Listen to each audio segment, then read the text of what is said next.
안녕하세요. 독서를 사랑하는 여러분, 소설 채널에 오신 것을 환영합니다. 저희 소설 채널에 오셔서 영상을 들어주시는 것만으로도 저에게는 큰 응원이 됩니다. 오늘 여러분과 함께 들어볼 이야기는 김래성 작가님의 마인, 한장, 가장무도회입니다. 가장무도회라는 이름 아래 펼쳐진 이 우아하고도 잔혹한 미스터리의 서막에 여러분을 초대합니다. 지금부터 그 이야기를 시작합니다. 세계범죄사는 1930년 3월 15일을 꿈에라도 잊어서는 안 될 것이다. 실로 야수와 같이 잔인하고도 한편 신기루처럼 신비롭고 마도의 일루미네 션처럼 호화로운 이 죄악의 실마리는 그날 밤 저 세계적 무용가 공작 부인의 생일날 밤부터 시작되었다. 공작 부인이 세계적으로 진출하여 구미 각국에서 자기의 예술과 더불어 조선이라는 이름을 선양하고 다시 서울로 돌아온 것은 바로 작년 늦은 가을이었다. 세상 사람들은 그의 이름이 주은몽이라는 사실을 잊어버린 듯 그를 공작 부인이라고 불렀고 그 역시 그렇게 불리우는 것을 그리 불명예스럽다고는 생각하지 않았다. 사람들이 전하는 바에 의하면 공작 부인은 벌써 30고개를 넘었다고도 하고 아직 22, 3세 밖에 안 되었다고도 하여 가히 추측할 길이 없었으나 그의 파트너인 백영호 씨와 약혼한 채로 아직 결혼식을 거행하지 않았다는 사실로 미루어 보면 그가 아직 미혼에 처녀하는 것만은 명확한 사실이다. 그리고 공작부인이라는 명칭은 그의 출세작 공작부인으로부터 불리워지는 일종의 애칭이었다. 그처럼 주은몽을 세계적 인물로 만들어준 그의 출세작 공작부인이 상연된 것은 지금으로부터 4년 전 동경 희비야 음악당의 호화로운 스테지에서였다. 퍼붓는 듯한 찬양의 소리, 앵콜에 앵콜을 거듭한 주은몽의 인기는 그야말로 하늘을 찌를 듯 싶었다. 도하의 각 신문 기사는 반도의 무희 주은몽을 세계적으로 선전하기를 아까워하지 않았다. 주은몽이란 이름은 어느덧 공작 부인이란 애칭으로 변했던 것이다. 그때 마침 미술연구자 파리에가 있던 백만장자 백영호 씨가 요코하마 부두에 내리자마자 조선이 낳은 세계적 무희 주은몽의 인기에 놀라는 한편 그를 은연히 사모하는 정을 남달리 두텁게 품고 수차 주은몽과 만나는 사이에 두 사람 사이에는 어느덧 화려한 미래를 굳게 맹세하는 속삭임이 오고 가고 하였다. 그리고 그해 가을로 주은몽은 약혼자 백영호 씨의 후원을 얻어 구미로 무용행각을 떠났던 것이라고 이것이 소위 믿을 만한 소식통이 전하는 뉴스로 되어 있다. 그것은 하여튼 필자는 이만한 예비 지식을 독자 제군에게 던져주고 이제부터 세계범죄 사상에 잊을 수 없는 1930년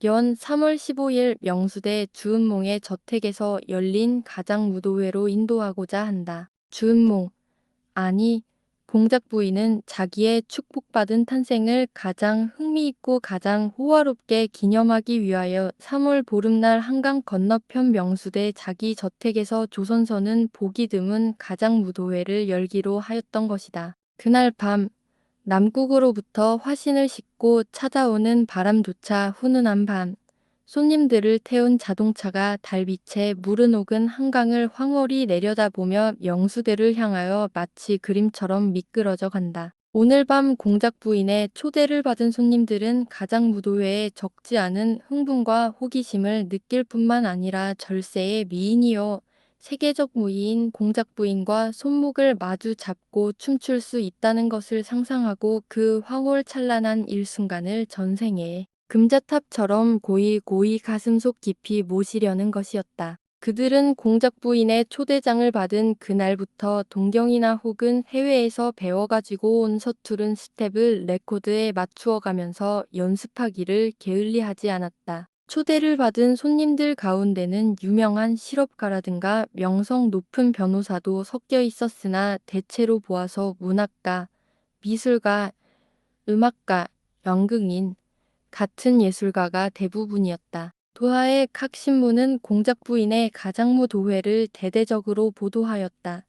그 중에는 공작 부인의 이 너무나 광적인 이국적 취미를 비웃는 기사도 없지 않았으나 하여튼 조선서는 처음 보는 거사인 만큼 저널리스트들에게 있어서는 한 개의 좋은 미끼가 아닐 수 없었다. 그것은 하여튼 공작 부인으로부터 영예스러운 초대를 받은 손님들은 지금 공작 부인의 화려한 자태를 눈앞에 그려보면서 명수대를 향하여 달렸다. 더구나 그것이 힘만 있으면 누구든지 딸 수 있는 야생화가 아니고 장래의 남편 배경호라는 울타리 안에 찬연히 피어있는 다알리아인지라 사람들은 더 한층 흥분과 호기심을 안 느낄 수 없었다. 뿐만 아니라 제1미술전람회 조각부 심사원인 배경호 씨는 제 아무리 백만장자지만 벌써 50고개를 넘어선 중늙은이다. 하기는 비록 50이 넘었다 할지라도 그의 단정한 용모와 교양 있는 예술가적 타입은 그로 하여금 적어도 10년은 점계하였다. 더구나 미술연구차 다녀간 세련된 파리 생활을 겪어온 영향도 많은 편이다. 그러나 하고 중얼거리면서 공작 부인과 백영호 씨의 약혼을 남달리 달갑게 여기지 않는 사람이 한 사람 있으니 그것은 지금 한강 인도교를 호기 있게 달리고 있는 한 대의 세단 속의 인물이었다. 그 세단 속의 인물, 실크에 대해 턱시도를 입고 흰 장갑을 낀 손에 흑칠의 단장을 들고 귀 밑에서부터 턱 아래까지 시커먼 수염을 곱게 기르고 게다가 검은 모노클 외알 안경까지 낀 양은 마치 파리나 런던의 사교계에서 흔히 보는 교양 있는 신사다. 아니 독자 제군이 만일 탐정소설의 팬이라면 이 세단 속의 인물이 저 모리스 르블랑의 탐정소설 주인공 파리 경시청을 마치 어린애처럼 농락하기를 즐겨하는 무서운 도적 아르센 위팽으로 가장했다는 것을 곧 간파할 것이다. 그리고 제군이 만일 가장술에 대한 지식이 풍부하다면 그의 수염이 결코 임시로 붙인 가짜 수염같이 보이지 않는 것만 보아도 그의 가장술이 얼마나 훌륭하다는 사실을 가히 짐작할 것이다.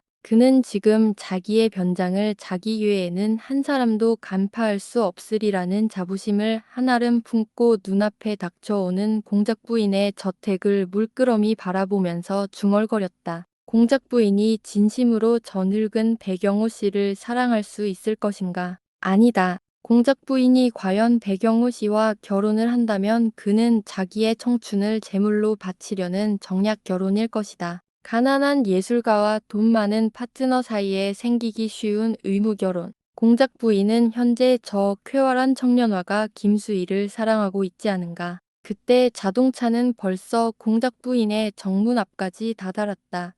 그는 갑자기 얼굴을 가다듬고 배우가 마치 무대 위에서 하는 것처럼 상반신을 약간 숙이면서 공작 부인, 처음 뵙겠습니다. 하고 이번에는 음성을 좀 높여 중얼거려 보는 것이다. 운전수는 뛰어내려 문을 열면서 또 한 번 이상한 눈으로 손님을 쳐다보았다. 신사는 포켓에서 거울을 꺼내어 자기 얼굴을 한번 유심히 들여다본 후에 자동차에서 내렸다. 자동차에서 내려 현관을 들어서니 거기 안내인 한 사람 서 있다가 이 훌륭한 신사의 늠름한 풍채를 아래 위로 살피면서 실례의 말씀을 여쭙댔습니다. 가장을 어떻게나 잘하셨는지 도무지 누구이신지 알아볼 수가 없어서 하고 속히 명함을 꺼내라는 눈치를 보였다. 신사는 그 순간 득이만만한 얼굴로 이 충실한 젊은 안내인을 잠깐 흘겨보고 나서 수상히 생각하는 것도 무리는 아니겠소.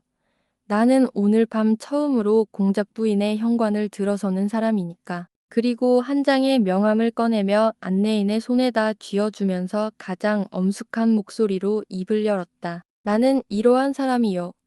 청년화가 김수일 군을 대신하여 찾아온 사람이라고 공작 부인께 여쭈어주면 잘 알겠지요. 명함에는 단지 화가 이선배라는 것 이외에는 아무것도 적혀 있지 않았다. 아 그렇습니까?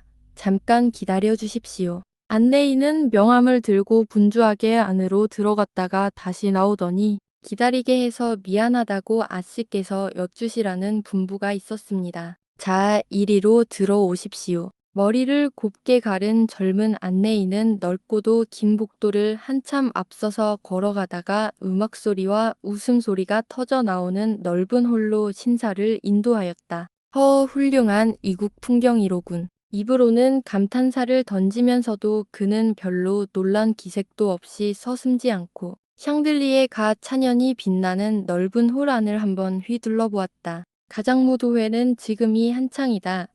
저편 상단에는 그리 빈약하지 않은 밴드가 자리를 잡고 있고 백인백양 가지각색으로 가장을 한 신사 숙녀들이 열정적인 음악에 맞추어가며 짝짝이 쌍을 지어 이리 밀리고 저리 밀리면서 춤추는 양은 마치 파리의 캬바레를 서울에 옮겨온 것과 같은 광경이다. 중세기의 나이트로 변장한 사람, 빅토리아 왕조의 궁녀로 가장한 사람, 인도의 귀족을 흉내낸 사람, 집시풍의 여자, 그들의 가장을 한 사람 한 사람씩 따져볼 때 가장술이 극히 유치하고 빈약함을 면치 못했으나 이렇게 멀찍이 서서 바라보면 그리 추한 광경도 아니라고 신사는 생각했다. 그는 아니 화가 이선배는 홀 안을 이리저리 살펴보았으나 이 야장무도회의 주인공인 공작 부인을 발견할 수 없는 것이 이상했다. 그는 한편 모퉁이 종려수 그늘 밑에 놓여있는 소파로 걸어갔다.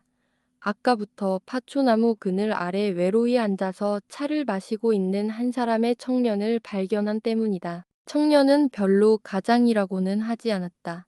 다만 눈에다 시커먼 마스크를 썼을 뿐이다. 사람들의 춤추는 양을 물끄러미 바라보고 앉아있는 그의 입술과 눈동자에는 어딘가 어울리지 않는 이 가장무도회를 비웃는 듯한 표정이 노골적으로 나타나 있다. 공작 부인은 아직 홀에 나오지 않았습니까? 화가 이선배는 청년 앞으로 한 발짝 다가서면서 은근히 물었다. 청년은 그 어떤 명상에서 깨어나듯이 머리를 돌려 이선배의 차림새를 유심히 살피더니 한번 빙그레 웃으면서 묻는 말에는 대답하지 않고 아르센 위팽은 아래턱에 수염이 없습니다. 그리고 아돌프 맨주도 역시 아래턱엔 수염이 없지요. 하고 의외의 말을 건넨다. 그러나 때로는 위팽도 아래턱에 수염을 기르지요. 필요를 느낄 때는 하고 대답하는 이 선배는 불문곡절하고 내쏘는 이 청년의 어투가 무척 마음에 든 모양이다. 청년은 역시 빙글빙글 웃으면서 필요를 느낄 때는 그렇지요. 위팽은 그 어떤 굉장한 범죄를 실행할 때는 백발 노인으로도 변장할 테니까요.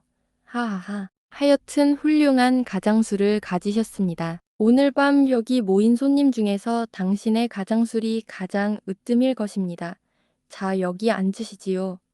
저는 이러한 사람입니다. 하고 청년은 명함을 꺼냈다. 이 선배는 잠깐 명함을 들여다보더니 아, 당신이 그 유명한 탐정소설가 백남수 씨. 이 선배는 적지 않게 흥미를 느끼는 모양으로 상대방을 다시 한번 쳐다보았다. 유명하다는 말씀을 빼놓으시지요. 글쎄, 나의 가장을 위팽으로 보시는 것을 보니 저는 이 선배, 그림 그리는 사람입니다. 이 선배도 명함을 꺼냈다. 이 선배 씨, 네 이 선배, 이 선배. 그림에도 남달리 많은 취미를 가진 탐정소설가 백남수는 여태껏 이 선배라는 성명을 가진 화가를 모르는 모양이다. 그런 눈치를 알아차린 이 선배는 아직 백남수 씨처럼 유명한 이름을 가지지 못하여 대단히 미안합니다. 하고 큰 소리로 웃었다. 천만에요. 그런데 그림 그리시는 지는 벌써 오래셨습니까? 한 2, 3일 되었지요. 2, 3일. 탐정소설가 백남수는 유머러스한 대답에 말문이 막혔다기보다도 오히려 유쾌하였다. 잘 알겠습니다. 그래 2, 3일 동안에 어떤 그림을 그리셨습니까? 고양이를 그릴 셈으로 붓대를 들었었는데 그만 호랑이가 되고 말아서 하하하 하하하하 두 사람은 10년 친구를 만난 듯이 유쾌하게 웃었다. 그러나 백남수는 웃으면서도 마음으로는 머리를 갸웃거렸다. 끝끝내 자기의 본명과 직업을 감추어 두는 자칭화가 이 선배의 정체가 무척 마음에 걸렸던 때문이다. 공작 부인은 아직 홀에 나오지 않았습니까? 이 선배는 말머리를 돌렸다. 아까 잠깐 나와서 한 차례 춤을 추고 도로 들어갔습니다. 아직 그의 피앙새 백영호 씨께서 등장을 안 하셔서 백영호 씨, 자기 부친의 성명석자를 함부로 입에 담는 습관을 우리는 아직 갖지 못한 줄 알았더니 이 선배는 약간 놀란 모양이다. 그러나 백남수는 여전히 빙글빙글 웃고만 있다. 빙글빙글 웃고만 있다가 그는 이런 말을 하였다. 오늘 밤 이 가장무도회에 출석한 손님들을 대개는 다 알아보겠는데 도무지 그의 정체를 알아볼 수 없는 손님이 꼭 두 사람 있습니다. 하고 그는 손을 들어 저편 한 모퉁이를 가리켰다. 아, 저기 서 있는 서커스의 피에로 광대 역할 말씀입니까? 네. 얼굴을 저렇게 그림 그리듯이 그려놓았으니 저게 대체 누군지. 하하. 가장도 저렇게 대담하게 하고 나서면 증오를 느낀다기보다도 오히려 애교가 있는걸. 저편 밴드 옆 한 구석에 우두커니 서서 사람들의 춤추는 양을 희죽희죽 웃으면서 바라보고 있는 이상한 인물. 저 공마단의 웃음단지 어릿광대의 복장을 한 인물이 바로 그 사람이다. 목에 커다란 깃이 달린 주홍색 도화복을 입고 역시 붉은 수건으로 머리를 질끈 동여맸을 뿐만 아니라 흰덕같이 분을 칠한 얼굴에다 붉은빛, 파랑빛, 노랑빛 이렇게 여러 가지 빛으로 눈, 코, 입술 같은 것을 간판처럼 그려놓았으니 탐정소설가 백남수의 호기심을 어지간히 끈 것도 사실 무리는 아니었다. 아니 백남수만 아니라 수많은 손님들 중에 그가 대체 누구인지 아는 사람은 하나도 없었다. 사람들의 시선은 모두 그 수상한 어릿광대에게 쏠리기 시작하였다. 그들은 춤을 추면서 속삭이는 것이다. 하필 저런 어릿광대로 가장을 한담. 사람이란 다 저 잘난 맛에 사는 것이니까요. 대체 누굴까 저희가. 글쎄 누굴까? 그때 어릿광대는 그 우스운 얼굴로 백남수와 이선배가 서 있는 이편 쪽을 힐끗힐끗 바라보았다. 그리고는 그 반월처럼 커다랗게 찢어진 입술에 이상한 웃음을 띄우면서 훌쩍 홀 밖으로 빠져나가고 말았다. 이 선배는 어릿광대가 우쭐우쭐하면서 걸어나가는 뒷모양을 멍하니 바라보고 있다가 다시 백남수에게로 얼굴을 돌리며 그런데 또 한 사람 도무지 정체를 알아보지 못할 사람은 누굽니까? 백남수는 잠깐 이 선배를 쳐다보면서 또 한 사람은 고양이를 그리다가 그만 호랑이를 그린 화가 이 선배 씨. 하하. 화가 이 선배의 정체가 아무래도 마음에 걸리시는 모양입니다. 그려 하하하. 이 선배가 그렇게 호기 있는 웃음을 연발할 즈음에 박수 소리가 홀 안을 요란히 울렸다. 한 차례의 춤이 또 끝난 때문이다. 그때 번쩍거리는 금태 안경을 쓰고 검은 모직물로 만든 중국 복을 입은 한 사람의 청년 신사가 사람들을 헤치며 이편으로 걸어온다. 그는 소파에 앉은 백남수를 발견하고 백군 아닌가 하고 소리를 치며 다가선다. 어째 그리 쓸쓸히 앉아 있는 거야? 남들은 이처럼 흥이 나서 춤들을 추는데 공작 부인이 꾸며놓은 이 가장무도회에 대한 군의 감상은 어때? 중국 복의 신사는 그 조각처럼 단정한 용모에 반만큼 미소를 띄우면서 은으로 만든 시가렛 케이스를 포켓에서 꺼내어 담배를 붙인다. 그러나 백남수는 한번 빙그레 웃고 나서 하여튼 군의 감상부터 먼저 드러나 보세. 보건대 무척 유쾌한 모양인데 요즘 도무지 웃을 줄을 모르던 군이 그처럼 즐거워하는 것을 보니 하고 의미 있는 눈으로 상대방을 쳐다보며 국제도시 상해에서 수입해 온 춤인 만큼 훌륭한 걸 공작 부인을 제법 리드하는 걸 보니 하하 그걸 보았나? 그러나 백선생 백영호 씨의 춤이야말로 본격적일 걸. 호텔 파리의 사교장에서 가져온 만큼. 그런데 왜 백선생이 아직 안 보이지? 정난 남수의 누이동생 씨도 아직 안 보이고 이 선배는 그 순간 이 중국 복을 입은 청년 신사의 얼굴에서 웃음이 사라지고 그 어떤 온뇌의 빛이 아라리 떠오르는 것을 보았다. 웃음이 사라진 청년의 얼굴. 그것은 마치 다나한 그리스 조각처럼 어여쁜 얼굴이다. 이 선배는 아직까지 그처럼 어여쁜 용모를 보지 못했다. 청년은 홀 안을 한번 휘둘러 보고 나서 자기의 온뇌를 덜쳐버리려는 듯이 하하하. 하여튼 백 선생이야말로 조선의 행운아. 아니 세계의 행운아인걸. 55세의 늙으신 몸으로서 공작 부인의 사랑을 독차지했으니까. 백군 그렇지 않은가. 그는 억지로 자기가 유쾌하다는 것을 상대방에게 보이려는 듯이 웃어 보이며 옆에 앉은 신사 모노클에다 실크헤드를 쓴 이선배의 차림새를 흥미있는 눈으로 내려다보았다. 백남수는 그때 얼른 소파에서 몸을 일으키며 두 분을 소개하겠습니다. 이분은 이선배 화백, 그리고 이분은 저희 집의 고문 변호사, 단연간 만주 개발에 많은 힘을 쓰는 오상업 군입니다. 아, 그런가. 청년 변호사로서 가장 수완이 능란하다는 오상업 변호사였던가. 그때 이 가장무도회의 여주인공 공작 부인이 홀에 나타났다. 호란이 터져나갈 듯한 박수 소리. 머리에다 고리를 활짝 펼친 공작에 관을 쓰고 흰 바탕에 금실로 수놓은 화려한 여회복을 입은 공작 부인은 손님들에게 가벼운 답례를 하며 돌아간다. 음악 소리는 다시 혼란을 울렸다. 왈츠다.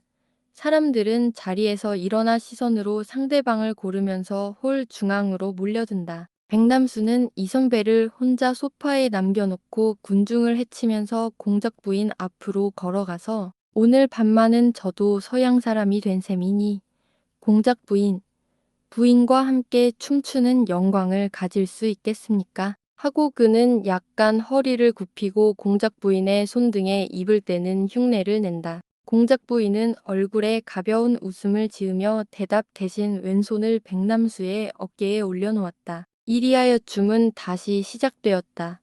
물은 옥는 듯한 음악 소리와 어울러 홀 안은 흐느적거리는 왈츠의 물결이다. 그런데 백 선생께서는 왜 아직 안 보이셔? 같이 떠나오시지 않았어요. 저 백영우 씨 말씀입니까? 아이 어쩌면 공작 부인의 바깥어른 아니 한 달 후면 바깥어른이 되실 양반. 백영우 씨야말로 세계에서 둘도 없는 행운아죠. 그만두세요. 누가 자기 아버지를 그렇게 부른담. 아니 옳시다. 그건 저 오상업 변호사가 아깐 아에게 한 인사였죠. 세계에 둘도 없는 행운아라고. 오구는 공작 부인에게 많은 흥미를 가진 모양인데. 공작 부인은 입맛이 쓰다는 모양이다. 그런데 은몽 씨는 나의 아버지의 무엇과 결혼하시렵니까? 100만 원의 재산, 노, 그의 인격, 노, 그이에 대한 의리, 예스, 그리고 그의 성의. 두 사람의 이야기는 거기서 잠깐 그쳤다가 한 달 후에는 남수 씨의 젊은 어머니, 감개무량하다는 남수의 어투였다. 그런데 은몽 씨는 지금까지 참으로 사랑을 바쳐본 사나이가 있습니까? 한 사람쯤이야. 누구? 그것은 알아서 무엇하세요. 칼이라도 들고 덤벼들겠어요. 칼, 농담은 그만하고 참 농담은 그만합시다. 남수는 그만 말문이 막혔다. 그런데 지금 저기 소파에 앉아있는 실크헤드의 모노클을 쓴 신사. 그가 대체 누굽니까? 하고 말머리를 돌렸다. 글쎄 누굴까? 아, 이선배라는 화가가 아니에요. 전부터 친분이 있었습니까? 아니요. 오늘 밤이 처음. 아직 인사도 못했어요. 공작 부인은 그리고 남수의 어깨 위로 묵묵히 앉아있는 실크의 신사를 두러질 듯이 넘겨다본다. 남수는 다시 말을 이어 그리고는 조금 전 공마단의 어릿광대로 가장한 사람을 보았는데 그는 대체 누굽니까? 공마단의 어릿광대. 얼굴에다 흰덕 같은 분칠을 하고 우스워서 죽겠다는 듯 초승달 같은 입이 찢어지도록 웃는 사람. 머리에는 주홍빛 수건을 쓰고 공작 부인은 이상하다는 듯이 홀 안을 이리저리 휘둘러보았다. 어디 있어요? 없을 리가 있나? 조금 아까도 있었는데. 누굴까? 남수와 공작 부인이 홀 안을 아무리 살펴보았으나 주홍빛 도화복으로 전신을 감추고 희죽희죽 웃고 서 있던 수상한 그림자는 도무지 보이지 않는다. 가장 무도회에서 사라진 어릿광대의 정체는 누구일까요? 다음 시간에도 함께 듣고 싶은 이야기를 들고 돌아오겠습니다.